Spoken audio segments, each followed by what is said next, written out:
This leads me to Julie, who I think has climbed the ranks as the second most important character in solving the mystery of this place behind Victor, and this has everything to do with our final scene. As Jim takes in the insanity of the day's revelations, he hears Julie scream.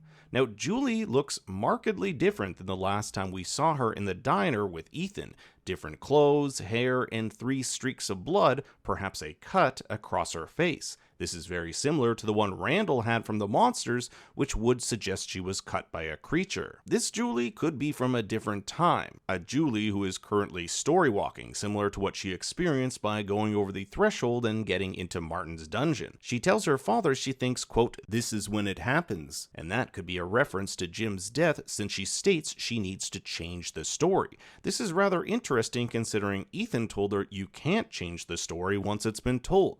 But maybe Julie can. But it's the introduction of the man in yellow which is deeply concerning. He seems to be like one of these creatures on steroids. He's strong enough to take on Jim, can walk in daylight, knows about Jade's song, and things like how Tabitha dug that hole in the basement in season 1. Your wife shouldn't have dug that hole, Jim. This would imply that the man Jim talked to on the radio all the way back in season 1 was in fact the man in yellow.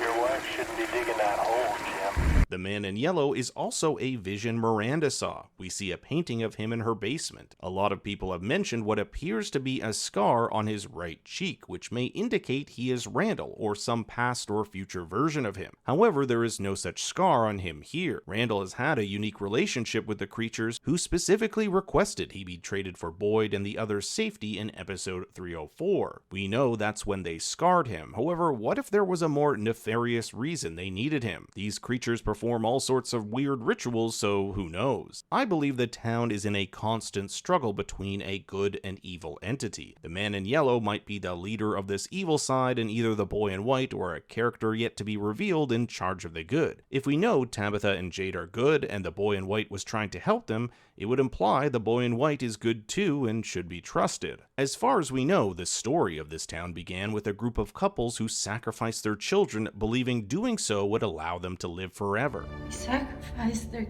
their children because it promised them that they would live forever. Could this thing that promised them immortality be the man in yellow, and Jade and Tabitha were the only couple not to join in on this sacrifice? I should also mention that the name Boyd comes from Gaelic, meaning yellow-haired. It would be absolutely wild if the man in yellow is the broken version of Boyd.